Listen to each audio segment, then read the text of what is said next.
Boleh nggak nih?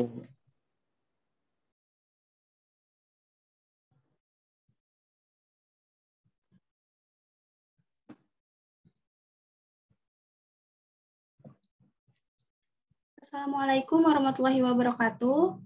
Selamat siang. Kami dari kelompok 2 di sini akan mempresentasikan hasil diskusi kelompok kami tentang leishmaniasis. Pertama-tama izinkan saya untuk memperkenalkan anggota kelompok 2, yaitu ada Aliana Azizah, Denisa Armayanti, Dewi Yanti Ulfiana, Fadlur Rahman Najib, Fajar Sidki Rahman, dan Fatimah Maudia Robito. Untuk materi yang pertama akan dibacakan oleh Denisa. Kepada Denisa dipersilahkan. Baik, terima kasih Fatimah. Definisi. Leishmania adalah penyakit infeksi akibat parasit protozoa intraselular dari genus Leishmania yang disebarkan oleh gigitan vektor lalat, pasir. Sanfli betina dan Leishmania merupakan sebuah penyakit infeksi parasit yang disebabkan oleh parasit Leishmania. Infeksi dapat menyerang seseorang ketika parasit yang sudah lebih dulu terinfeksi lalat pasir menggigitnya. Ini karena parasit Leishmania bersarang di dalam badan lalat pasir yang sudah terinfeksi. Orang-orang yang tinggal di negara tropis dan subtropis umumnya memiliki resiko lebih tinggi terkena penyakit leishmaniasis. Leishmaniasis juga disebabkan oleh beberapa spesies protozoa Leishmania. Leishmaniasis termasuk gangguan yang mempengaruhi organ-organ bagian dalam dan itu yang mempengaruhi kulit dan kadangkala selaput lendir pada hidung dan mulut, menyebabkan benjolan atau luka. Saya kembalikan kepada moderator. Baik, terima kasih. Untuk selanjutnya akan dibacakan oleh Dewi. Kepada Dewi, dipersilahkan. Penyebab spesies Leishmania adalah penyebab utama dari penyakit leishmaniasis yang umumnya berada di dalam tubuh lalat pasir betina, dan jika seseorang tergigit oleh lalat pasir yang sudah terinfeksi, leishmaniasis pun dapat terjadi di lingkungan yang lembab dan hangat. Lalat pasir lebih mudah dijumpai sehingga disebut bahwa orang-orang yang tinggal di negara tropis lebih rentan terkena penyakit ini. Pada waktu-waktu dengan cuaca dan suhu yang hangat, terutama di fajar dan senja, lalat pasir banyak dijumpai dan aktif pada saat itu. Oleh sebab itu, penularan lebih banyak dijumpai pada waktu-waktu tersebut. Dari lalat pasir, terutama lalat pasir betina sebagai tempat perkembangbiakan parasit ke manusia, dan manusia yang sudah terinfeksi sekalipun dapat menularkan ke manusia lainnya. Penularan dari satu orang yang terinfeksi parasit Leishmaniasis ke orang yang lain terjadi melalui transfusi darah, transplantasi organ, atau pemakaian jarum bersama.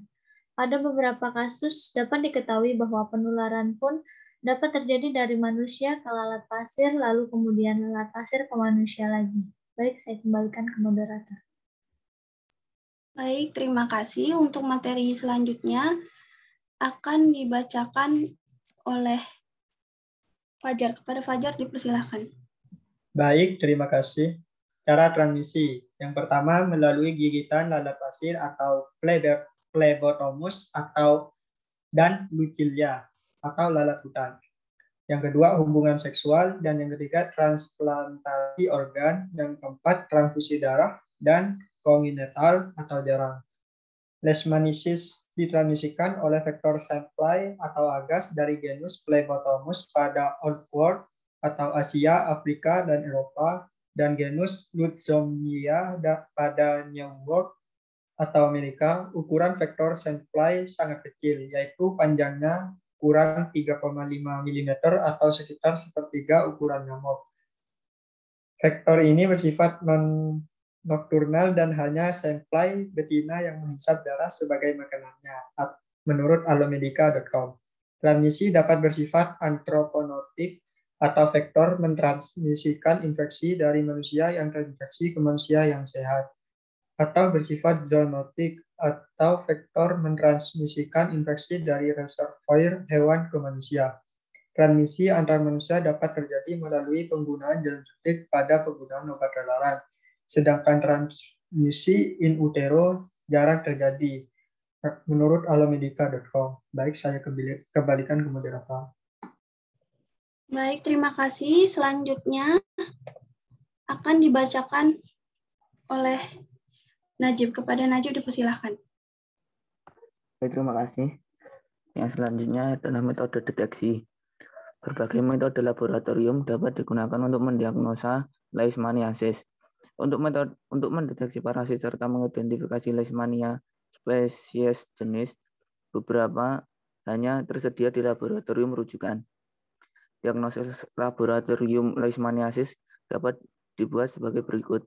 Yang pertama yaitu demonstrasi parasit dalam jaringan relevansi dengan pemeriksaan mikroskopis cahaya dari spesimen bernoda, kultur in vitro atau inokulasi hewan. Yang kedua yaitu deteksi DNA parasit pada sampel jaringan atau bisa juga menggunakan imunodiagnosis, yaitu dengan deteksi antigen parasit dalam sampel jaringan darah atau urin dengan deteksi antibodi anti-leishmania spesifik atau khusus, imunoglobulin atau dengan alat tes untuk imunitas seluler leishmania spesifik. Demikian untuk metode deteksi. Saya kembalikan ke moderator. Terima kasih. Selanjutnya akan dibacakan oleh Arliana. Kepada Arliana dipersilahkan. Baik, selanjutnya pencegahan penyakit leishmaniasis. Yang pertama, mengobati orang yang terinfeksi dan berusaha untuk mencegah gigitan lalat pasir. 2. Gunakan penolak serangga atau repellent yang mengandung dietil toluamid pada kulit. 3. Gunakan insektisida, misalnya permetrin, pada kasar serangga, kelambu, dan pakaian. 4. Gunakan pakaian lengan panjang, celana panjang, dan kaos kaki untuk meminimalkan bagian kulit yang terpapar. 5. Transfusi darah dari pendonor yang berisiko rendah atau tidak berkunjung ke daerah endemik. Sekian, saya kembalikan kepada moderator. Baik, terima kasih. Materi selanjutnya, saya sendiri yang akan membacakannya. Cara pencegahan penularan pada transfusi. Rekomendasi WHO, uji saring untuk daerah yang endemik. Untuk daerah non-endemik seperti Indonesia, maka dilakukan screening pada pendonor melalui tahap seleksi donor dengan pertanyaan-pertanyaan di kuesioner donor.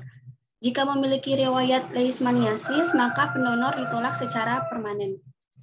Dampak bagi pendonor dan penerima darah yang terinfeksi. Pertama, dampak bagi pendonor yang terinfeksi leishmaniasis bila dapat mendonorkan darahnya, yaitu pendonor dapat menularkan leishmaniasis kepada penerima darahnya. Kedua, bagi pendonor yang memiliki riwayat leishmaniasis, maka akan ditolak secara permanen. Ketiga, dampak bagi penerima darah apabila menerima darah dari pendonor yang memiliki riwayat leishmaniasis, maka dapat tertular atau terinfeksi leishmaniasis. Sekian presentasi dari kelompok kami. Mohon maaf jika ada kesalahan kata. Assalamualaikum warahmatullahi wabarakatuh.